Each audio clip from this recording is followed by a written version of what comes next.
మనతోటి జాయిన్ అయ్యారు. నమస్తే నాగేశ్వర్ ప్రోగ్రాంలో చాలా ఇంట్రెస్టింగ్ డెవలప్మెంట్స్, మొత్తం 4-5 ప్రధాన అంశాలు ఇంతకుముందు వార్తల రూపంలో చూసాం. వాటి మీద విశ్లేషణ ఇస్తారు. నమస్తే ప్రొఫెసర్ నాగేశ్వర్ గారు. సో ముందుగా కవిత అరెస్టు తర్వాత బీఆర్ఎస్లో జరుగుతున్న పరిణామాలు, నెక్స్ట్ ఒక్కొక్క డెవలప్మెంట్ వల్ల బీఆర్ఎస్ ఎదుర్కొంటున్న ఇబ్బందుల్ని ఎలా అధిగమించే దిశగా బీఆర్ఎస్ వెళ్ళే అవకాశం ఉందంట. అంటే కవిత అరెస్ట్ ఎపిసోడ్ను 2 రకాల ఫైట్ చేయాల్సి ఉంటుంది బీఆర్ఎస్. ఒకటి లీగల్ ఫైట్, అది ఆల్రెడీ సుప్రీంకోర్టులో ఆమె తరఫున లాయర్లు వాదిస్తుంటారు. అరెస్ట్ చేయమని సుప్రీంకోర్టు చెప్పారు కదా, ఎలా అరెస్ట్ చేశారు. సో ఇలా రకరకాల ఆస్పెక్ట్స్తో సుప్రీంకోర్టులో ఆ లీగల్ ఫైట్ నడుస్తుంది. సో అది చూద్దాం ఏ రకంగా పిఎంఎల్ఏ చట్టానికి ఉన్న ప్రత్యేక అధికారాలు, నార్మల్ సిఆర్పిసికి పిఎంఎల్ఏకు మధ్య కనుక ఇన్కన్సిస్టెన్సీ ఉంటే పిఎంఎల్ఏనే చెల్లుతుంది. అందువల్ల నార్మల్ సిఆర్పిసితో లింక్ చేసి పిఎంఎల్ఏ చట్టం కింద ఉండేటువంటి రెస్పాన్స్ను, అంటే ఏజెన్సీల విచారణా సంస్థల స్పందన మనము అంచనా వేయలేం. ఉదాహరణకు bail is a rule, jail is an exception అని సాధారణ న్యాయసూత్రం మన చీఫ్ జస్టిస్ అనేకసార్లు చెప్పారు. అఫ్కోర్స్ చాలా చోట్ల అది అమలు కావడం లేదు, జైలుకే పంపుతున్నారు బెయిల్ కన్నా కూడా. కానీ బట్ కాన్స్టిట్యూషనల్ పొజిషన్ ఏంటంటే bail is a rule, jail is an exception. కానీ పిఎంఎల్ఏ కేసులకు అది వర్తించదు. పిఎంఎల్ఏకు బెయిల్ కేసుల్లో బెయిల్ రావడం అనేది అంత సులభమైన అంశం కాదు. సో మనం మనీష్ సిసోడియాని చూస్తున్నాం, ఎన్ని రోజుల నుంచి జైల్లో ఉన్నాడని. సో అందువల్ల పిఎంఎల్ఏ కేసులకు ఉన్న ప్రత్యేక అధికారాలు ఇవన్నీ కోర్టులో కవిత ఆర్గ్యుమెంట్స్, ఈడీ ఆర్గ్యుమెంట్స్ ఉంటాయి. అందువల్ల చూద్దాం, దాని మీద లెట్స్ వెయిట్ అండ్ వాచ్. కానీ ఈలోగా పొలిటికల్గా ఎలా రెస్పాండ్ అవుతారు? మీరు అన్నట్లు ఈ పరిణామాలు బీఆర్ఎస్కు వర్స్ట్ సిచ్యువేషన్లో వచ్చాయి. అసెంబ్లీ ఎన్నికలకు ముందు ఈడీ ఆఫీస్కు పిలిపించడము, ఈడీ నోటీసులు ఇవ్వడము, కవితను దాదాపు అరెస్ట్ చేస్తారన్న వాతావరణము ఎమర్జ్ కావడము చూశాం. అప్పుడు కేసీఆర్ ముఖ్యమంత్రిగా ఉన్నాడు, బీఆర్ఎస్ అధికారంలో ఉంది. బీఆర్ఎస్ బలము బలగంతో ఉన్న సమయంలో ఆ పరిణామాలు జరిగాయి. కానీ అప్పుడు అరెస్ట్ కాలేదు. ఇప్పుడు బీఆర్ఎస్కు బలము తగ్గింది, మీరు అన్నట్లు బలగము పోతుంది, రోజుకో నాయకుడు వెళ్ళిపోతున్నారు. అసలు బీఆర్ఎస్లో మాజీ ఎమ్మెల్యేలు, మాజీ ఎంపీలే కాదు, ఉన్న ఎమ్మెల్యేలు కూడా ఉంటారా అనే ప్రశ్న ఎదురవుతుంది. ఇలాంటి ఇమ్యూనిటీ, రోగ నిరోధక శక్తి అంటారు, ఆ ఇమ్యూనిటీ తగ్గినటువంటి పొలిటికల్ ఇమ్యూనిటీ ఇక్కడ తగ్గినటువంటి సమయంలో ఈ పరిణామాలు వస్తున్నాయి. అది మరింతగా ఎఫెక్ట్ అయ్యేది. రెండవది, అసలు ఈ ఎలక్షన్స్ ఇప్పుడు ఒకవైపు కేసీఆర్ సమీక్షా సమావేశాలు జరుపుతున్నాడు, నియోజకవర్గాలకు అభ్యర్థుల్ని ఎంపిక చేసుకోవాలి, ఉన్న అభ్యర్థులు పోటీ చేయమంటున్నారు, పార్టీ టికెట్లు ఇచ్చినా పోటీ చేయమంటూ పక్కకు జరిగిపోతున్నారు, పార్టీలో బయటికి వెళ్ళిపోతున్న వారి సంఖ్య పెరుగుతోంది. ఇలాంటి సమయంలో బీఆర్ఎస్ కవిత అరెస్ట్ కావడం అనేది డెఫినెట్లీ ఇట్స్ పొలిటికల్లీ ఛాలెంజింగ్. ఇక అయితే దీన్ని ఎలా ఎదుర్కోవాలన్నప్పుడు బీఆర్ఎస్ 2 రకాలుగా, ఒకటి ఇది ఒక పొలిటికల్ కాన్స్పిరసీ, రాజకీయ కుట్ర, బీజేపీ కాంగ్రెస్ ఒక్కటే అని చెప్పడానికి వాడుకుంటారు. సో కవితను చూడు అరెస్ట్ చేయించారు అని బీజేపీ కాంగ్రెస్ను ఒక్కటే అని చెప్పే ప్రయత్నం ఆల్రెడీ ఇవాళ కూడా పత్రికల్లో స్టేట్మెంట్లు కూడా వచ్చాయి. కానీ ఇందులో కాంగ్రెస్ పార్టీ పాత్ర ఏముంది? కాంగ్రెస్ పార్టీ ఢిల్లీ ఎక్సైజ్ క్యాంప్ చేయమన్నదా, కవితను అందులో ఆరోపణలు ఎదుర్కోమన్నదా, కవితను అరెస్ట్ చేయమన్నదా? అఫ్కోర్స్ కవితను అరెస్ట్ చేయాలన్న డిమాండ్ కాంగ్రెస్ పార్టీ డిమాండ్గా కూడా ఉండవచ్చు. కాంగ్రెస్ పార్టీ బీఆర్ఎస్ ఇక్కడ ప్రత్యర్థులైనప్పుడు ఆటోమేటిక్గా ఆ డిమాండ్ ఉంటుంది. సో కాంగ్రెస్ బీఆర్ఎస్ మిత్రపక్షాలకు కావు కదా, అందువల్ల కవితను అరెస్ట్ చేయమని అనడంలో ఆశ్చర్యమేమి లేదు. కానీ కవితను అరెస్ట్ చేయమన్నంత మాత్రాన, కవిత అరెస్టును స్వాగతించినంత మాత్రాన బీజేపీ కాంగ్రెస్ ఒక్కటే అనే ఆర్గ్యుమెంట్కు ప్రాతిపదిక ఎంత మేరకు ఉంటుంది, జనం ఏ రకంగా స్పందిస్తారు, ఎందుకంటే కాంగ్రెస్ పార్టీ పాత్ర ఇక్కడ ఉన్నది అని జనాన్ని ఎలా కన్విన్స్ చేస్తారు అనేది ఒక ఛాలెంజింగ్ క్వశ్చన్. పొలిటికల్ స్టేట్మెంట్లు ఇవ్వడం ఈజీ, కానీ పొలిటికల్గా ఒక నరేటివ్ను ప్రజలు కన్విన్స్ అయ్యి ప్రజల పర్సెప్షన్గా మారడం ఒకటి. ఇప్పుడు బీఆర్ఎస్ బీజేపీ కలిస్తాయి అన్న పర్సెప్షన్ అసెంబ్లీ ఎన్నికల్లో బీజేపీని బాగా దెబ్బతీసింది. ఇప్పుడు లోక్సభ ఎన్నికల్లో ఆ పర్సెప్షన్ నుంచి బయటపడటానికి పడుతున్న తంటాలు అంతా ఇంత కాదు, అందులో భాగం కూడా అయి ఉండవచ్చు కవిత అరెస్ట్ కూడా, ఎన్నికల షెడ్యూల్కి ఒక్కరోజు ముందు. అందువల్ల బీజేపీ కాంగ్రెస్ ఒక్కటే అని కవిత అరెస్ట్ ఆధారంగా బీఆర్ఎస్ చెప్పుకుంటుంది. ఇది ఆల్రెడీ ఆ ప్రక్రియ మొదలైంది. రెండవది పీపుల్స్ రెసిస్టెన్స్, ప్రజల ద్వారా ప్రతిఘటన అని. కానీ ఇలాంటి పరిణామాలప్పుడు ప్రజల ద్వారా ప్రతిఘటన ఉండదు, కార్యకర్తల ద్వారా మాత్రమే. ఢిల్లీలో ఆమ్ ఆద్మీ పార్టీ మనీష్ సిసోడియా మరింత పాపులర్ అయినా కూడా మనీష్ సిసోడియా అరెస్టును వ్యతిరేకిస్తూ లక్షల సంఖ్యలో ప్రజలు రోడ్ల మీదకి వచ్చి నానా గందరగోళం ఏం జరగలేదు. ఇప్పటికైనా జైల్లోనే ఉన్నాడు కదా. సో అందువల్ల కవిత అరెస్టుతో పెద్ద ఎత్తున ప్రజా వెల్లువ వచ్చి అసలు ఎక్కడికక్కడికి లక్షల సంఖ్యలో జనం రోడ్డు మీదకి వస్తారా? నిన్న జరిగిన వాతావరణం చూశాం కదా. మ్యాక్సిమం అయితే ఇది కార్యకర్తల నిరసనగా మాత్రమే ఉంటుంది. సో అందువల్ల రాజకీయాల్లో మనీష్ సిసోడియా ఉదాహరణ ఎందుకు ఇచ్చారంటే, కవితతో పోలిస్తే మనీష్ సిసోడియా హూజ్లీ పాపులర్. కవిత కేసీఆర్ కూతురుగానే పాపులర్. మనీష్ సిసోడియా ఢిల్లీ ఉప ముఖ్యమంత్రిగా, విద్యా వైద్య రంగాల్లో ఆమ్ ఆద్మీ పార్టీ ప్రయోగాలకు నాయకత్వం వహించిన నేతగా పాపులారిటీ ఉన్నా కూడా ప్రయోజనం కలగలేదు. సో అందువల్ల ప్రజలు ఆ మేరకు ఇలాంటి ఇష్యూస్ పైన, వారి ఎమోషనల్ ఇష్యూస్ పైన రియాక్ట్ అయినంతగా పొలిటీషియన్స్కు అండగా అంత పెద్ద ఎత్తున వస్తారా అనేది ఒక క్వశ్చన్ మార్క్. బహుశా ఇది కార్యకర్తల పోరాటంగానే ఉంటుంది. మూడవది తెలంగాణ సెంటిమెంట్ను దీంట్లో రంగరిస్తారు. ఇవాళ మీరు నమస్తే తెలంగాణ హెడ్లైన్ చూస్తే అర్థమవుతుంది. తెలంగాణ బిడ్డను అరెస్ట్ చేశారు అని. తెలంగాణ బిడ్డ అరెస్ట్ అంటే ఇప్పుడు గిరిజన ఆదివాసీ మహిళలు పోడు వ్యవసాయం చేసుకుంటే ఫారెస్ట్ అధికారుల వాళ్ళ వెళ్ళి అరెస్ట్ చేసినప్పుడు తెలంగాణ బిడ్డలు కారా? సో ఒక్క కవితలో తెలంగాణ బిడ్డ అవుతుందా అన్న విమర్శ ఆల్రెడీ కాంగ్రెస్ పార్టీ మొదలుపెట్టింది. అందువల్ల అరెస్టులు చేసినప్పుడే తెలంగాణ బిడ్డ, అరెస్ట్ చేయకపోతే అనే క్వశ్చన్ ఉంటుంది కదా. సో తెలంగాణ బిడ్డకు ఢిల్లీ స్కామ్తో ఎందుకు సంబంధం ఉండాలి అంటూ కాంగ్రెస్ బీజేపీ ఇప్పటికే తీవ్రంగా అటాక్ మొదలుపెట్టింది. నిన్న చూశాను టీవీలో కాంగ్రెస్ నాయకులు తెలంగాణ ఆత్మగౌరవాన్ని ఢిల్లీలో పెట్టారు అని. అందులో ఇది liquor case, women politician. So మన దేశంలో కొన్ని సాంప్రదాయాలే కావచ్చు, నమ్మకాలు, ఆచారాలు, కొన్ని బిలీఫ్స్, కొన్ని రకాల భావాలను బలంగా ఉంటాయి. సమాజం యొక్క లక్షణం అది. మన దేశంలో ఉండే సాంస్కృతిక భావన సహజంగా మహిళలు మద్యానికి వ్యతిరేకము. ఎందుకంటే వారు బాధితులు కూడా ఇంట్లో భర్తలు తాగొచ్చి కొట్టి రకరకాల గృహహింసకు, డొమెస్టిక్ వైలెన్స్కు లిక్కర్ ఒక ప్రధాన కారణం. సో లిక్కర్ అంటేనే యాంటీ ఉమెన్, లిక్కర్ అంటేనే మహిళల అణచివేత, డొమెస్టిక్ గృహహింస గుర్తొస్తుంది. అందుకే లిక్కర్లో ఉమెన్ ఉంటే ఇంకా అంగీకరించరు.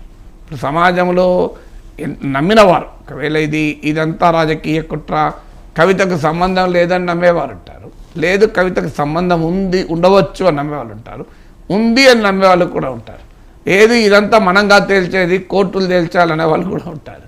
సంబంధం ఉంది అన్న వారిలో వచ్చేటువంటి అభిప్రాయం, సంబంధం ఉంది లేదా సంబంధం ఉండవచ్చు, ఉంటుందేమో అనే ఏం లేకుండా కేసు ఎట్లయితుంది అనుకునేవారు మరింత అడ్వర్స్గా రియాక్ట్ అయ్యటానికి కారణం ఏంటి అంటే, ఇది లిక్కర్ స్కామ్ కావడం. ఒక ఉమెన్ పొలిటీషియన్ ఏంటి, లిక్కర్ స్కామ్లో ఇన్వాల్వ్ ఏంటి అనే డైమెన్షన్ కూడా ముందుకు వస్తుంది. అందులో ఆమె కేసీఆర్ కూతురు కావడం అంటే ఇప్పటిదాకా పొలిటికల్ ప్రివిలేజ్ అందుకున్నటువంటి నాయకులు కావడం. అందువల్ల మీకు కేసీఆర్ కూతురు ఎంపీ ఓడిపోతున్న ఎమ్మెల్సీ రావడం ఒక ప్రివిలేజ్డ్ నేపథ్యం నుంచి వచ్చినప్పుడు ఇంకా ప్రజల రియాక్షన్లు తేడా ఉంటాయి. సో ఇవన్నీ డెఫినెట్గా బీఆర్ఎస్కు ఒక ఎదురవుతున్న సవాలు. అయినా మరి బీఆర్ఎస్కు మరో మార్గం లేదు కనుక డెఫినెట్గా దీన్ని ఒక రాజకీయంగానే ఎదుర్కొంటుంది. ఇవాళ నిరసనకు రాష్ట్ర వ్యాప్తంగా నిరసనలకు పిలిపించారు. దీన్ని ప్రజాక్షేత్రంలోనే బీఆర్ఎస్ ఎదుర్కొంటుంది, రాజకీయంగానే ఎదుర్కొంటుంది. బీజేపీ పైన అటాక్ పెంచి కాంగ్రెస్ బీజేపీ ఒక్కటని చెప్తూ తెలంగాణ అణచివేత అనే డైమెన్షన్లో దీన్ని ఎదుర్కొనే ప్రయత్నం చేస్తుంది. సార్, కవిత అరెస్ట్ మీద ప్రతిపక్షాలన్నీ రియాక్ట్ అంటే జాతీయ స్థాయిలో అయితే స్పందన చూసాం. ప్రియాంక చతుర్వేది ఎంపీ ఆవిడ మాట్లాడారు, అఖిలేష్ యాదవ్ మాట్లాడారు. అయితే ఇండియా కూటమి కవితకి అండగా ఉంటుందా? ఇండియా కూటమిలో పెద్దన్న కాంగ్రెస్ రాష్ట్రంలో అధికారంలో ఉంది. బీఆర్ఎస్ను ఓడించి కాంగ్రెస్ అధికారంలోకి వచ్చింది.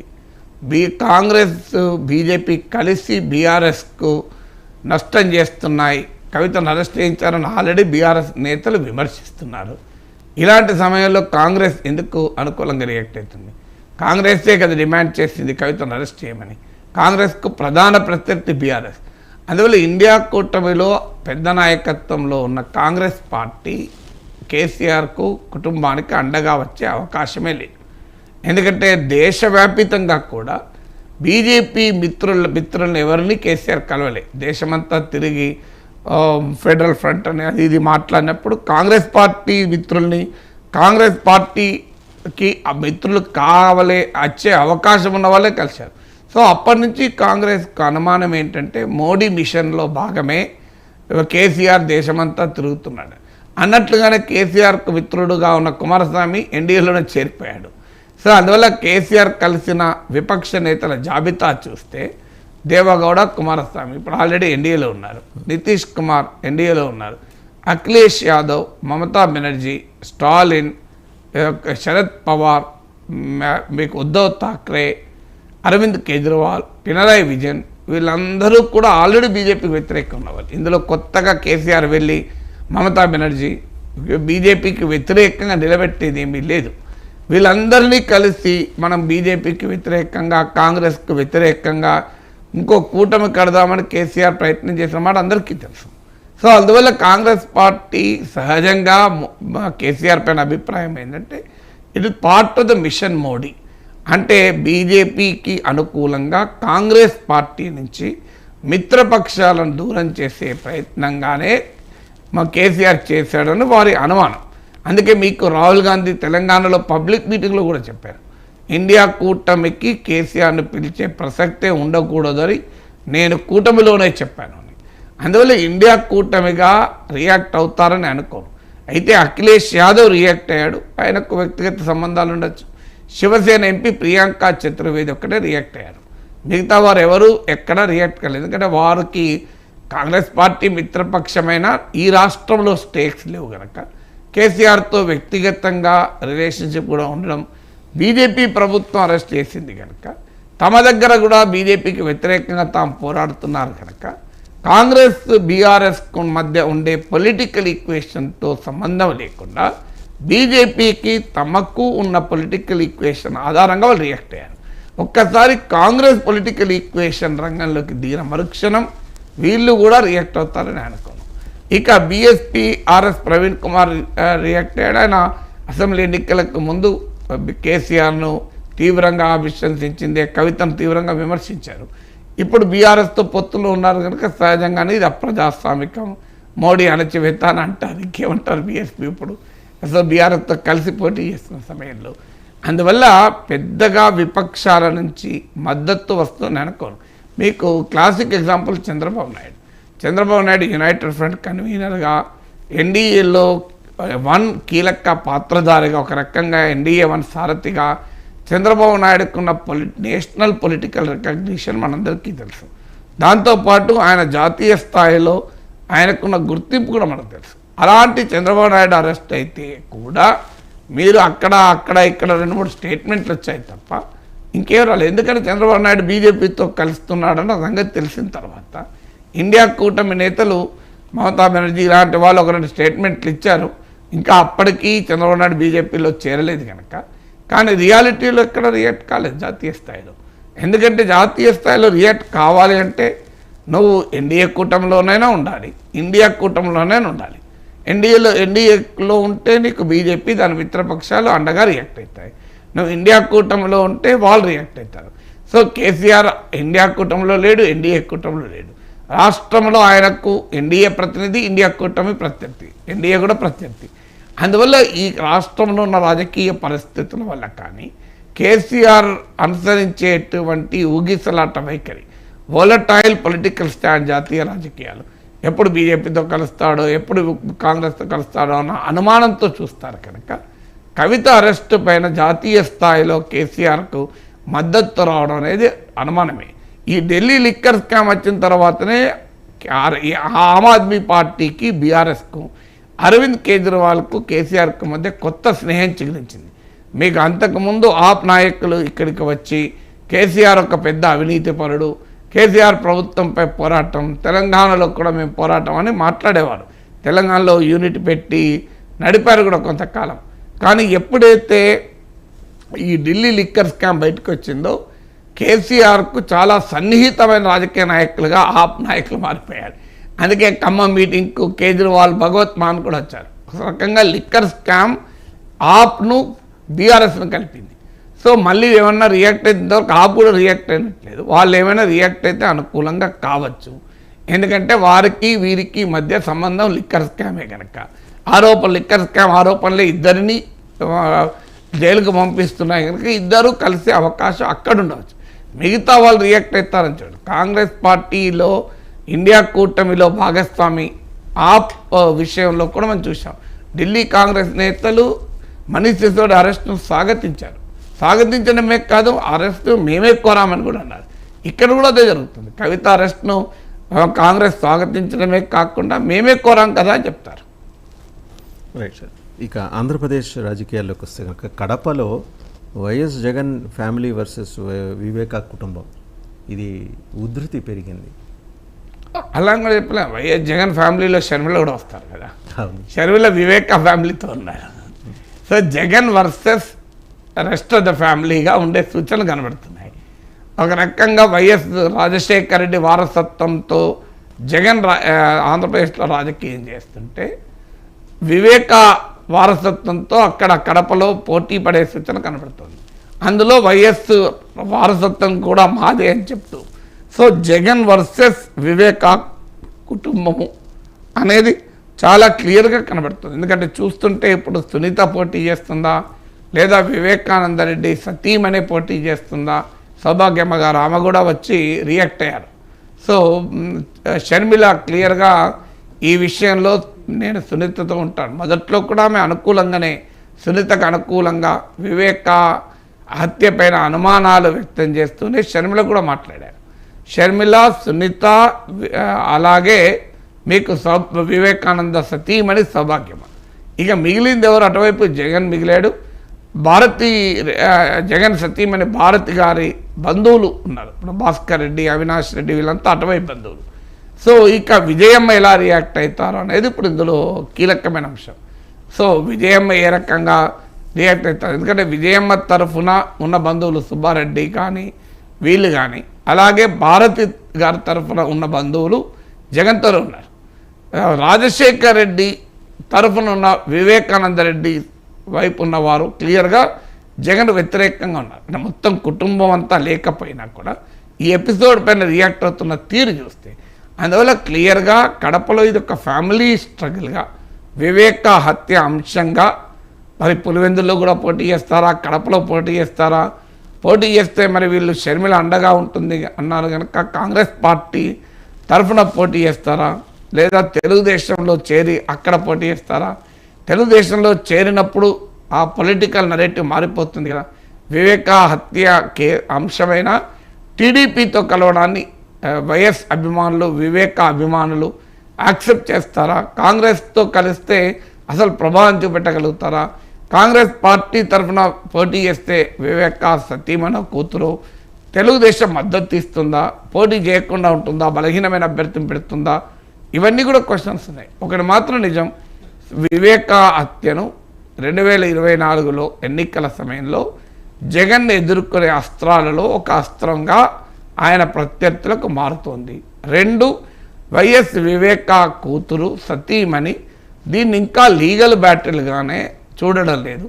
5 ఏళ్ళు అయింది కనుక 5 ఏళ్ళు సొంత అన్ననే ముఖ్యమంత్రిగా ఉన్నా ఏ పని కాలేదు కనుక జగన్మోహన్ రెడ్డి సన్నిహితులు దీంట్లో ఉన్నారని వాళ్ళు నమ్ముతున్నారు కనుక జగన్ కూడా దీనికి పరోక్షంగా ఆ హంతకుల ఆరోపణలు ఎదుర్కొంటున్న హంతకులకు సహకరిస్తున్నారని వివేక కుటుంబం భావిస్తున్నారు కనుక దీన్ని లీగల్ బ్యాటిలే కాకుండా పొలిటికల్ బ్యాటిల్గా కూడా ప్రజాకోర్టులోని తేల్చుకుందామంటూ సునీత స్టేట్మెంట్ కూడా ఇచ్చారు. అందువల్ల వారు కూడా రాజకీయ కుటుంబమే కదా, వివేక సతీమనైనా కూతురైనా ఆ పొలిటికల్ బ్లడ్డే కదా. సో అందువల్ల వారు కూడా రంగంలో దిగుతారు అనేది మాత్రం ఒక క్లియర్ అంశంగా కనబడుతుంది. సరే, ఇదే మళ్ళీ తెలంగాణకి వస్తే రోజుకు కొంతమంది బీఆర్ఎస్ ఎమ్మెల్యేలు లేదా ఎంపీలు నిన్న కూడా చూస్తే తాజాగా వెళ్ళి కాంగ్రెస్లో కలిసే ప్రయత్నాలు చేయటం, సీఎం రేవంత్ రెడ్డిని కలవటం ఇవన్నీ చూస్తున్నాం. విడతల వారీగా ఇలా కలుస్తూ వస్తున్నారు. ఇది ఏమన్నా బీఆర్ఎస్ పరిస్థితిని ఇబ్బంది పెట్టే అంశం రాబోయే రోజుల్లో? ఇబ్బంది ఆల్రెడీ పెడుతుంది కదా. ఇప్పుడు సిట్టింగ్ ఎంపీలు బీజేపీలోనే చేరుతున్నారు లేదా కాంగ్రెస్ వైపున చూస్తున్నారు. సిట్టింగ్ ఎమ్మెల్యేలు రేవంత్ రెడ్డిని కలిసి వస్తున్నారు. కేసీఆర్ వారించినా చెప్పి వెళ్ళండి అని చెప్పినా మీరు బహిరంగంగానే ఏమైనా రిప్రజెంటేషన్ ఇస్తే బహిరంగంగా ఇవ్వండి అని అన్నా బట్ వెళ్ళే వాళ్ళైతే ఆగుతలేరు కదా. అందువల్ల రాజకీయాలు అలా రోత పుట్టించే స్థాయికి చేరుకున్నాయి. ఎవరు ఎప్పుడు ఏ పార్టీలో తేల్తారో తెలియదు. అందుకే ప్రజలు రోజు రోజుకు రాజకీయాలకు దూరం అయ్యే పరిస్థితి నేటి రాజకీయాల్లో ఉంది. కానీ రియాలిటీ ఏంటి? బీఆర్ఎస్ అధికారంలో ఉన్న సమయంలో చేసిన పాపాలు పనులు ఇప్పుడు వెంటాడుతున్నాయి. సో 2014లో మొదటిసారి అధికారంలోకి వచ్చారు. ఒక అద్భుతమైన అవకాశం ప్రజలు ఇచ్చారు. ఒక ఉద్యమ నేపథ్యము, ఉద్యమ ఆకాంక్షలు, అది వదిలేసి కేసీఆర్ నేను ఫక్తు రాజకీయం చేస్తాను మొదలుపెట్టాడు. సో ఫక్తు రాజకీయం చేయడంలో కేసీఆర్కి గుత్తాధిపత్యం ఉండదు. కేసీఆర్కి అవకాశం వచ్చినప్పుడు 10 ఏళ్ళు ఫక్తు రాజకీయం చేశాడు. ఇప్పుడు రేవంత్ రెడ్డికి అవకాశం వచ్చింది, ఆయన కూడా ఫక్తు రాజకీయమే చేస్తాడు. అందువల్ల ఫక్తు రాజకీయంతోనే రియాక్ట్ అవుతారు కదా. సో అందువల్ల వాస్తవంగా కేసీఆర్కి ఒక అద్భుత అవకాశం వచ్చింది. ఉద్యమ నేపథ్యం నుంచి పార్టీ అధికారంలోకి రావడం వల్ల ఒక కొత్త రాజకీయ సంస్కృతికి మూలం వేయాల్సిందే. కానీ ఆ పని చేయకుండా ఇదే రోత పుట్టించేటువంటి ఫిరాయింపు రాజకీయాల్లో సిద్ధాంతాలు లేని రాజకీయాలు, ఆఖరికి ఉద్యమాలతో సంబంధం లేని వారిను, ఉద్యమాలపైన రాళ్ళిసిన వాళ్ళను, ఉద్యమాలపైన తుపాకులు ఎక్కుపెట్టిన వారిని, ఉద్యమ ద్రోహులుగా అంతకుముందు కేసీఆర్ అభివర్ణించిన వారిని, సమైక్యవాదుల్ని, ఇలా అందరినీ కలుపుకొని ఫక్తు రాజకీయం పేరిట, రాజకీయ పునరేకీకరణ పేరిట ప్రత్యర్థుల్ని, ప్రతిపక్షాలని నిరంతరం బలహీనపరిచే పని 10 ఏళ్ళు చేశారు. 2014లోనైనా కనీసం ఒక ప్రాతిపదిక, ఒక వాదన ఉండే. 63 సీట్లే వచ్చాయి, ఈ ప్రభుత్వాన్ని కోల్చడానికి ప్రయత్నాలు జరుగుతున్నాయి అని. 2018లో అయితే అది కూడా లేదు. సో నీకు హాయిగా 88 ఎమ్మెల్యేలు ప్రజలు ఇస్తే ప్రతిపక్ష ఎమ్మెల్యేలను ఎందుకు పట్టుకోవాలి? Let the opposition remain. ఒక హెల్తీ డెమోక్రాటిక్ స్ట్రగుల్ ఉండేది కదా, అది కేసీఆర్ కూడా ఉపయోగపడేది. ఎందుకంటే ప్రతిపక్షం బలంగా ఉన్నప్పుడు ఏమవుతుంది అంటే ప్రభుత్వం చాలా జాగ్రత్త పడుతుంది. సో ఎందుకంటే మనకు ఎలక్ట్రిసిటీలో సేఫ్టీ ఉంటుంది. ఒక దశ వచ్చిన తర్వాత ఆటోమేటిక్గా డ్రిప్ అయిపోతుంది, మీకు కరెంట్ ఆగిపోతుంది బాగా వోల్టేజ్ పెరిగింది అనుకోండి. ఎందుకు? So that is a safety device. ఒక కుక్కర్ మనం పెడతాం, ప్రెషర్ కుక్కర్ ఉంటుంది, బయటికి ప్రెషర్ బాగా బిల్డప్ అయ్యి అది అలాగే ఉంటే పేలిపోతుంది. అందుకే దానిపైన ప్రెషర్ కుక్కర్ పైన ఉంటుంది, అది స్లోగా వదిలేస్తుంది ప్రెషర్ను. సో ప్రతి దాంట్లో కూడా ఇన్బిల్ట్ సేఫ్టీ మెకానిజం ఉంటుంది. సో కేసీఆర్ చేసినటువంటి పొరపాటు ఏంటి అంటే ఆ ఇన్బిల్ట్ సేఫ్టీ మెకానిజం అపోజిషన్ లేకుండా చేసుకున్నాడు. అపోజిషన్ అంటే ఏమవుతుందంటే అమర్త్య సేన్ అంటాడు, they make the warning signals of an impending crisis అంటాడు.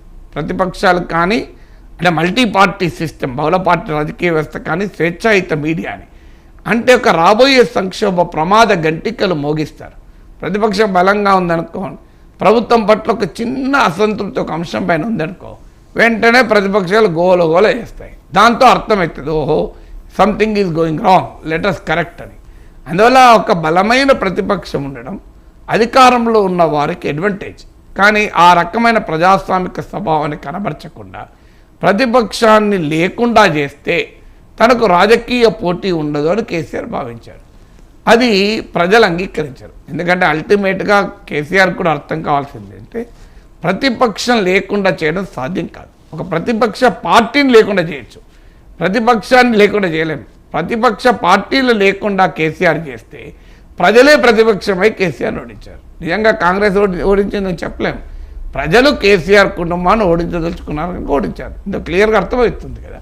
ఎందుకు నువ్వు ప్రతిపక్ష పార్టీ లేకుండా చేస్తావు, ఉద్యమ ఆకాంక్షలతో సంబంధం లేదు, అసలు ఫక్తు రాజకీయం నడిపిన తర్వాత ఇప్పుడు ప్రత్యర్థులు అదే ఫక్తు రాజకీయం జరిపితే మీరు ఇప్పుడు విక్టిమ్ అవుతున్నారు. నిన్నటి దాకా you are author of that and today you are the victim of it. అందుకే అన్నారు వేదాంతంలో, చేసిన కర్మల ఫలితాలు అనుభవించక తప్పదు అని. సో అందువల్ల ఇప్పుడు జరుగుతున్న పరిణామాలు అది. కాంగ్రెస్ ఏం చేస్తుంది, కేసీఆర్ ఏం చేసాడో ఒక్కసారి 10 ఏళ్ళు వెనక్కి తిరిగి చూస్తే అర్థమవుతుంది. కేసీఆర్కి 63 సీట్లు ఉన్నప్పుడు మొదలుపెట్టాడు, 88 సీట్లు అయినాక కొనసాగించాడు, 100 సీట్లకు పైగా పెంచుకున్నాడు. కాంగ్రెస్కి ఇప్పుడు కరెక్ట్గా 64 సీట్లు ఉన్నాయి. సో ఏ ఆర్గ్యుమెంట్ అయితే కేసీఆర్ పెట్టి నా ప్రభుత్వాన్ని కూల్చడానికి కుట్ర చేస్తున్నారు కనుక నాకు ఓవైసీ చెప్పిండు, నేను అందుకే ఇట్లా ఇవన్నీ చెప్పారు. ఇప్పుడు అదే పనికి రేవంత్ రెడ్డి చెప్తున్నాడు, నా ప్రభుత్వాన్ని కూల్చడానికి కుట్రలు పండుతున్నారు, అందువల్ల నేను అదే పని చేస్తా అంటాడు. కేసీఆర్ చెప్పింది రేవంత్ చెప్తున్నాడు. ఆ రోజు కేసీఆర్కి ఉన్న పరిస్థితి ఈరోజు రేవంత్కి ఉంది కదా. ఆడ కేసీఆర్కి 63 సీట్లు ఉన్నాయి, రేవంత్ రెడ్డికి 64 సీట్లు ఉన్నాయి. ఇక రెండోది ఏం చేశాడు కేసీఆర్, ఒక్కొక్క ఎమ్మెల్యే ఇటువైపు వస్తుంటే వాళ్ళని మంత్రులు కూడా తీసుకొని, ఇప్పుడు ఉదాహరణకు సవితా ఇంద్రారెడ్డి, తలసాని శ్రీనివాస్ యాదవ్ వీరు మంత్రులుగా ప్రమాణ స్వీకారం చేసినప్పుడు శాసనసభలో వారు తెలుగుదేశం పార్టీ కాంగ్రెస్ పార్టీ నాయకులు అఫీషియల్గా టీడీపీ ఎమ్మెల్యే ఉండగా కాంగ్రెస్ ఎమ్మెల్యే కూడా వాళ్ళు క్యాబినెట్లో తీసుకున్నారు. ఇప్పుడు రేవంత్ రెడ్డి అదే పని చేస్తాడు. ఇప్పుడు ఆరు ఖాళీ ఉన్నాయి, బలమైన వాళ్ళు ఎవరైనా వస్తే తీసుకుంటాడు. ఇప్పుడు ఏం చేస్తున్నాడు ఆయన, కేసీఆర్ ఏం చేశాడు, ఎమ్మెల్యేలంతా ఒక్కొక్కరు వస్తుంటే వాళ్ళు కలిశారు అని అఫీషియల్గా కలుపుకోవాలి, అన్అఫీషియల్గా కలుపుకున్నారు. ఒక్కసారి 2/3 అవడంతోనే ఫిరాయింపు నిరోధక చట్టానికి ఒక ఇంటర్ప్రిటేషన్ ఇచ్చేసి ఆ లెజిస్లేచర్ పార్టీ ఇందులో చేరిపోయింది మాలో అని చెప్పడం మొదలుపెట్టాడు. కాంగ్రెస్ పార్టీ రేవంత్ రెడ్డి కూడా అదే చేస్తున్నాడు. బీఆర్ఎస్లో 39 మంది ఎమ్మెల్యేలు ఉన్నారు. సో 26 మంది ఎమ్మెల్యేలు ఫిరాయించడానికి సిద్ధపడేంత వరకు ఆగుతాడు. ఇలాగే ఉంటుంది. బీఆర్ఎస్లో ఎమ్మెల్యేలుగా ఉంటారు, కాంగ్రెస్ పార్టీతో టచ్లో ఉంటారు. బీఆర్ఎస్ ఎమ్మెల్యేలుగా ఉంటారు, రేవంత్ రెడ్డి కలుస్తూనే ఉంటారు. ఇప్పుడు దారా నాగేందర్ కలిసినా, ఇంకా 5 సంఘాల మెదక్ ఎమ్మెల్యేలు కలిసినా జరుగుతున్న పరిణామం అదే. మీకు 26 మంది కూడగట్టేదాకా, సో 26 మందిని ఒక కూడగట్టిన తర్వాత కుప్ప కూడిన తర్వాత అప్పుడు ప్రశాంతంగా బీఆర్ఎస్ లెజిస్లేచర్ పార్టీ కాంగ్రెస్లో విలీనమవుతుంది. ఇది జరగబోయే పరిణామం చూడండి. ఆ రోజు బీఆర్ఎస్ స్పీకరే కనుక దానికి ఏం అభ్యంతరం రాలే. ఇప్పుడు కాంగ్రెస్ స్పీకరే కనుక వీళ్ళకు కూడా ఏం అభ్యంతరం ఉండరు. శాసనమండలిలో కూడా అదే జరిగింది. శాసనమండలి కూడా ఇప్పుడు అదే జరుగుతుంది. మీరు చూస్తుండండి. ఆల్రెడీ ఇవాళ శాసనమండలి చైర్మన్ గుత్తా సుఖేందర్ స్టేట్మెంట్ చూశాను. రేవంత్ పాలన పైన సంతృప్తి ఉంది, బీఆర్ఎస్లో సంస్థాగత నిర్మాణ లోపం ఉంది అని. గుత్తా అమిత్ రెడ్డి వచ్చి వేమ నరేందర్ రెడ్డిని కలిశాడు. సో జరుగుతున్న పరిణామాలు కనబడుతున్నాయి కదా. ఇప్పుడు ఈ పార్లమెంట్ ఎన్నికల తర్వాత కాంగ్రెస్ శాసన మండలి పక్షం కూడా బీఆర్ఎస్లో విలీనమవుతుంది. సో అందువల్ల సరిగ్గా చరిత్ర డామిట్ కథ అడ్డం తిరిగింది అని కన్యాశుల్కంలో గిరీష్ డైలాగ్ గుర్తొస్తుంది. డామిట్ చరిత్ర రిపీట్ అవుతుంది. సో అందువల్ల మనము తాత్విక చింతనలో ఉన్నట్లు you have to suffer the misdeeds of your own rule. అధికారం ఉన్నప్పుడు ఆదర్శంగా లేనప్పుడు ఇప్పుడు ఆదర్శాలు వల్లిస్తే ప్రజలు అంగీకరిస్తారా? తర్వాత జమిలీ ఎన్నికల మీద ప్రాంతీయ పార్టీలు వాటి స్పందన లేకపోవటం, వ్యతిరేకించకపోవటం, ప్రత్యేకించి టీడీపీ కానీ బీఆర్ఎస్ కానీ చాలా బలమైన ప్రాంతీయ పార్టీలుగా ఉండి కూడా ఎందుకని వ్యతిరేకించట్లేదంటారు? అదే విచిత్రం. వాస్తవంగా ఇది మీరు అన్నట్లు ప్రాంతీయ పార్టీల ఉనికిని, అస్తిత్వాన్ని దెబ్బతీస్తాయి. ఇవాళ ఏదో పత్రికలో చూశాను, చంద్రబాబు నాయుడు సమర్థించాడు కూడా అని, ముస్లిం దేశాల్లో మనం ఉండగలమా అని. సడన్గా చంద్రబాబు నాయుడుకు బీజేపీ భాష, మోడీ భాష ఆడుతుంది. అంటే చంద్రబాబు నాయుడులో ఉన్న సామర్థ్యం అది. ఎప్పుడు ఏ భాష అయినా ఒకవైపు పోతే తాను మించిన లౌకికవాది లేదు. గుజరాత్ మారణ హోమ అంటూ మోడీని తిట్టగలుగుతాడు. మరోవైపు ఒకసారి ముస్లిం దేశాల్లో మనం ఉండగలమా అంటూ భాష ఎత్తుకుంటాడు. ఒకసారి ఏమో మోడీ కుటుంబాన్ని కూడా తీసుకొచ్చి తిట్టగలుగుతాడు. మళ్ళీ ఒకసారి మోడీని విజనరీ అనగలుగుతాడు. సో అందువల్ల అంత ఎక్స్ట్రీమ్లకు అటు ఇటు మారుతూ ఉండడంలో రాజకీయ నాయకులే సిద్ధాస్తులంటే చంద్రబాబు నాయుడు అందులో అనేక పిహెచ్డీలు తీసుకున్నాడు. సో ఇప్పుడు ఆయన బీజేపీ భాషలో మాట్లాడడం మొదలుపెట్టాడు. రియాలిటీ ఏంటి? ముస్లిం దేశాల్లో అణచివేతకు గురవుతున్న హిందువులకు పౌరసత్వం ఇవ్వడాన్ని ఎవరూ వ్యతిరేకించడం లేదు. ఆ మాటకొస్తే శ్రీలంక హిందువులకు కూడా ఇవ్వమని అడుగుతున్నాం. ఓన్లీ ముస్లిం దేశాల వాళ్ళకి ఎందుకు ఇస్తున్నారు? ఆ ముస్లిం దేశాల్లో కూడా మాల్దీవ్స్ ఉంది, మాల్దీవ్స్ వాళ్ళకి లేదు. మరి ఓన్లీ పాకిస్తాన్, ఆఫ్ఘనిస్తాన్, బంగ్లాదేశ్, శ్రీలంక హిందువులు గారా? ఇది నిజంగానే హిందువుల కోసం అయితే శ్రీలంక హిందువులకు కూడా ఇవ్వాలి కదా. ఈ చట్టంలో శ్రీలంక హిందువులు ఇవ్వడం లేదు. చంద్రబాబు నాయుడు ఆన్సర్ చెప్పాలి. మరి నిజంగానే హిందువుల కొరకైతే శ్రీలంక హిందువులకు ఎందుకు ఇవ్వకూడదు? వాళ్ళు కూడా పాపం అక్కడ అణచివేతకు గురవుతున్నారు కదా రోజు. వాళ్ళు కూడా పర్సిక్యూటెడే కదా. సో దీని లాజిక్ హిందువుల కోసం కాదు అనటానికి ఉదాహరణే శ్రీలంక హిందువులకు ఇవ్వకపోవడం. ఇది మరి ఎవరి కొరకు? ఇది రాజకీయాల కొరకు. హిందూ ముస్లిం డివైడ్ తీసుకురావడం దీని ఉద్దేశము.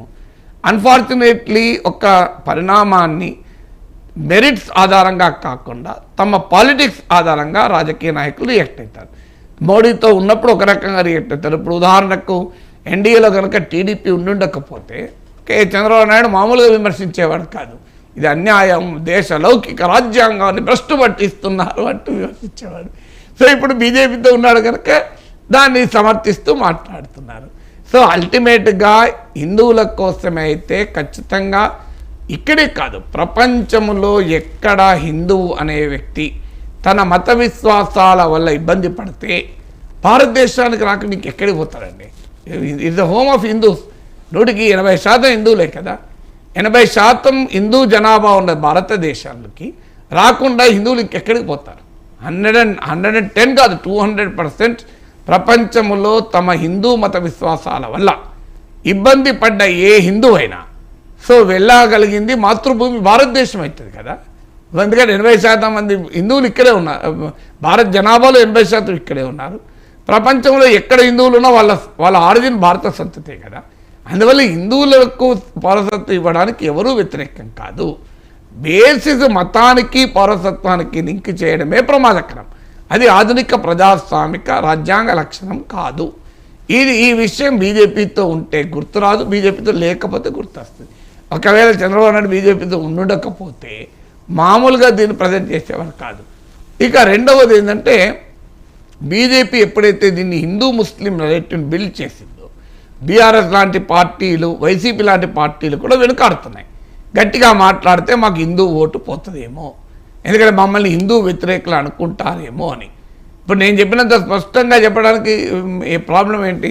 నేను చెప్తున్నా కదా, ప్రపంచంలో ఎక్కడ హిందువు తన విశ్వాసాల వల్ల ఇబ్బంది పడితే, తన మత విశ్వాసాల ఇబ్బంది పడితే వారు రాగలిగినా రావలసిన రప్పించుకోవాల్సిన మొదటి దేశం భారతదేశమే. దీంట్లో ఎవరికి డిస్ప్యూట్ ఉండాల్సిన అవసరం లేదు.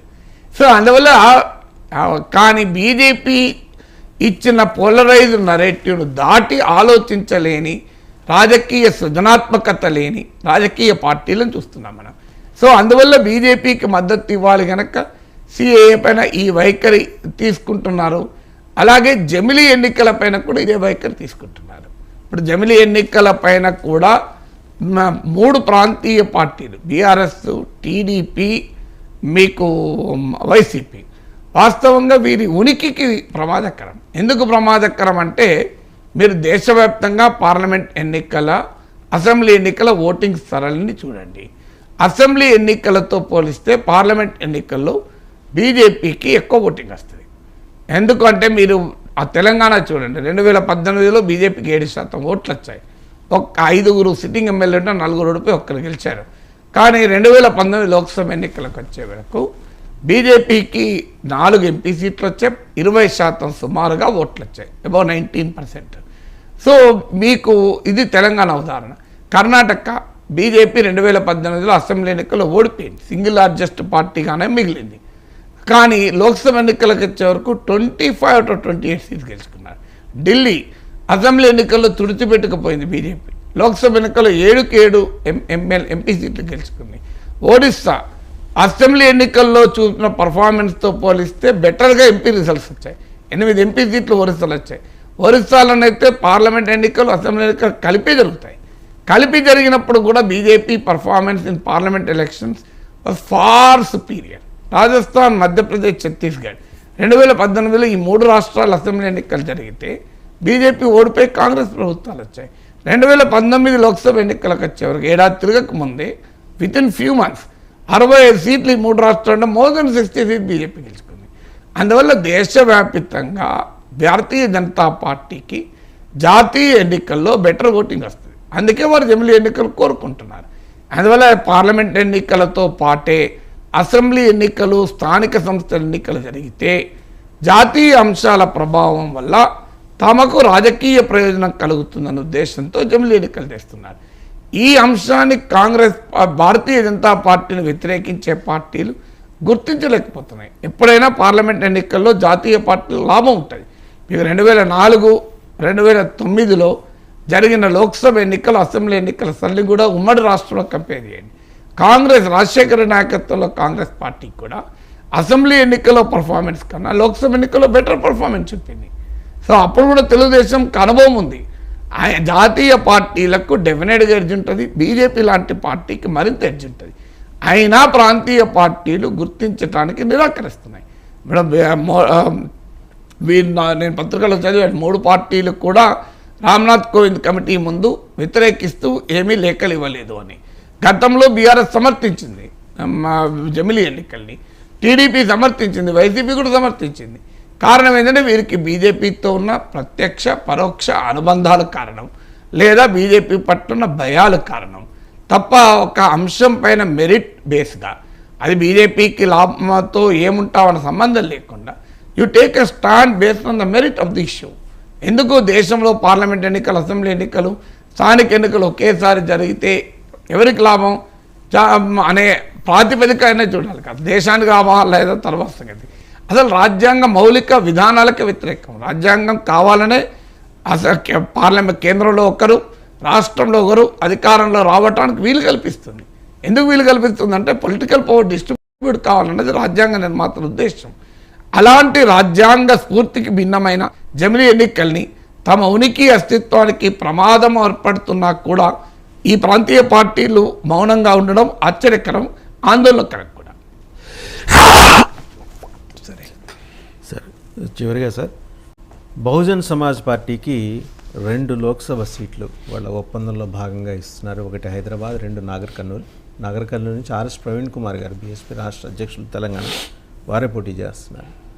ఈ ఒప్పందంని ఎలా చూస్తారు? 17 సీట్లలో 2 సీట్లు.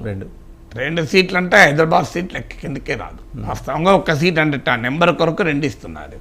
ఎందుకంటే హైదరాబాద్లో బీఆర్ఎస్కు ఆల్రెడీ ఓ మిత్రపక్షం ఉంది, ఎంఐఎం.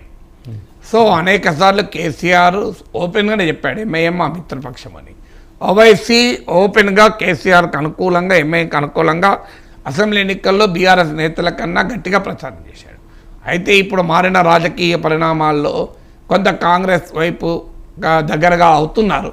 కానీ ఇప్పటికీ కూడా బీఆర్ఎస్ ఎంఐఎం పట్ల స్నేహపూర్వక సంబంధాలే ఉన్నాయి. అలా అందువల్ల హైదరాబాదులో ఓవైసీని ఓడించడానికి బీఆర్ఎస్ ఏం కంకణం కట్టుకోలేదు. అందువల్ల అక్కడ బీఎస్పీకి టికెట్ ఇవ్వడం ద్వారా బహుశా బీఎస్పీ కూడా ఒక హిందూ అభ్యర్థిని పెట్టి హిందువుల ఓట్లను చీల్చి ఓవైసీకి లాభం అయ్యే రాజకీయ వ్యూహాన్ని అనుసరించవచ్చు. అలా కాక బీఎస్పీ నిజంగానే ముస్లిం క్యాండిడేట్ పెడితే చూడాలి. గత చరిత్ర అంతా తీస్తే కాంగ్రెస్ పార్టీ అధికారంలో ఉన్నప్పుడైనా, బీఆర్ఎస్ అధికారంలో ఉన్నప్పుడైనా ఎంఐఎంకు ప్రతిసారి చేసే పని ఇదే. హిందూ అభ్యర్థిని పెట్టి హిందూ ఓట్లను డివైడ్ చేసి ఎంతో కొంత ఓవైసీకి ముస్లిం ఓటు ఆటోమేటిక్గా పోలరైజ్ అవుతుంది కనుక ఓవైసీకి లాభం చేయాలి అన్నది రాజకీయ లక్ష్యం ఇందులో. సో ఆ పని ఇప్పుడు కూడా చేయవచ్చు. ఇకపోతే నాగర్ కర్నూలు సీట్లో ఆర్ఎస్ ప్రవీణ్ కుమార్ సయాన పోటీ చేస్తున్నాడు కనుక, ఆయన ఆలంపూర్ వాసి, ఆ నియోజకవర్గ వాసి కనుక ఆయనకు మద్దతు ఇవ్వడం. ఇందులో ఆశ్చర్యం ఏంటంటే అసలు మొదలు కాంగ్రెస్ బీఆర్ఎస్ చూడు అధికారంలో ఉన్నప్పుడు ఎలా రియాక్ట్ అవుతారు, అధికారం పోతే ఏ స్థాయికి వస్తారు అన్న దానికి ఇది ఒక ఉదాహరణ. అధికారంలో ఉన్నప్పుడు మునుగోడు ఉప ఎన్నిక సందర్భంగా వామపక్షాల అవసరం వచ్చి వామపక్షాలను మెచ్చుకొని పొగిడి వాళ్ళ ఆఫీసులకు నాయకులు పంపి మద్దతు తీసుకొని 10,000 మేరతో గెలిచారు. వామపక్షాల మద్దతే లేకపోతే మునుగోడులో బీఆర్ఎస్ గెలిచే అవకాశమే లేదు. సో అందువల్ల ఆ తర్వాత ఫలితాలు, ముందు ఫలితాలు మనకు ఉదాహరణ. దుబ్బాక హుజురాబాద్ ఫలితంకు ఉదాహరణ, అసెంబ్లీ ఎన్నికలకు ఉదాహరణ. ఆ మునుగోడు ఎన్నిక అయిన మరుక్షణమే వామపక్షాలను కంప్లీట్గా ఇలా తీసిపడేశాడు కేసీఆర్. ఆయన తర్వాత అసెంబ్లీ ఎన్నికల సమయంలో కూడా వాళ్ళను కేర్ కూడా చేయలే. వాళ్ళు కాంగ్రెస్ పార్టీతో కలిశారు, అయిపోయింది. ఇప్పుడు బీఎస్పీతో వామపక్షాలతో పోలిస్తే బీఎస్పీకి ఏమీ రాష్ట్ర వ్యాప్త ప్రభావం ఉన్నది కాదు. ఆర్ఎస్ ప్రవీణ్ కుమార్ కొన్న వ్యక్తిగత గుర్తింపు, ఆయన చేసిన కృషి ఫలితంగా ఆయనకు ఓట్లు రావచ్చు. కానీ రాష్ట్రం అంతా బలమైన కార్యకర్తలు, శ్రేణులు ఉన్న పార్టీ ఏం కాదు. ఇప్పుడు బీఎస్పీ కోసం దిగి వచ్చి బీఎస్పీతో పొత్తు కాదు, వాళ్ళకు 2 ఎంపీ సీట్లు ఇస్తాం, 2 ఎమ్మెల్యే సీట్లు వామపక్షాలకు ఇవ్వడానికి అంగీకరించిన బీఆర్ఎస్ ఇవాళ 2 ఎంపీ సీట్లు బీఎస్పీకి ఇస్తుంది. బహుశా వామపక్షాలతో పొత్తు కంటిన్యూ అయ్యి ఉంటే వాళ్ళకు ఇద్దరు కలిసి 5-6 చేసుకోండి అనేవాడేమో. ఎందుకంటే ఎంత తగ్గించుకుంటే అంత తలనొప్పి, అభ్యర్థులు దొరుకుతలేరు, ఉన్న అభ్యర్థులు టికెట్లు ఇస్తే వాళ్ళు పారిపోతున్నారు. ఈ గందరగోళంగా మిత్రపక్షాలకు ఇచ్చినట్టు ఉంటుంది. మనకి ఇంట్లో మిగిలితే దానం చేస్తాం చూడండి. సో ఇంట్లో మిగిలింది, అందరు భోజనాలు అయిపోయినాయి, ఇంకా చాలా మిగిలిపోయింది, ఎందుకు వేస్టేజ్లు డస్ట్బిన్ లేదు కానీ దానం చెప్తున్నాం అనుకునే బిహేవియర్ ఉంటుంది. సో ఇది కూడా ఆ రకమైన బిహేవియరే. అంటే బలంగా ఉన్నప్పుడు మాత్రం ఒక్క సీటు మిత్రపక్షానికి ఇవ్వము, బలహీనపడ్డాక తీసుకో అనుకొని ఎన్ని వదిలేసుకుంటే అంత నయమనే యాటిట్యూడ్ బీఆర్ఎస్ ప్రదర్శిస్తుంది. Thank you very much sir. చాలా సునిశ్చిత విశ్లేషణ, 4-5 విభిన్న అంశాలు అండ్ కంక్లూడింగ్ రిమార్క్స్ అయితే చాలా అద్భుతంగా ఉన్నాయి ప్రొఫెసర్ నాగేశ్వర గారు.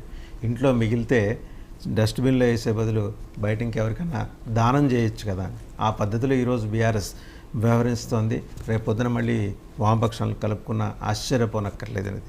Thank you very much. వామపక్షాలను కలుపుకుంటే ఆశ్చర్యం నేను అనలేదు, అది అవకాశం కూడా లేదు. అవకాశం వామపక్షాలు బీఆర్ఎస్తో కలవటానికి రెడీగా లేవు కదా, వాళ్ళు కాంగ్రెస్తో మైత్రులు ఉన్నాయి కదా.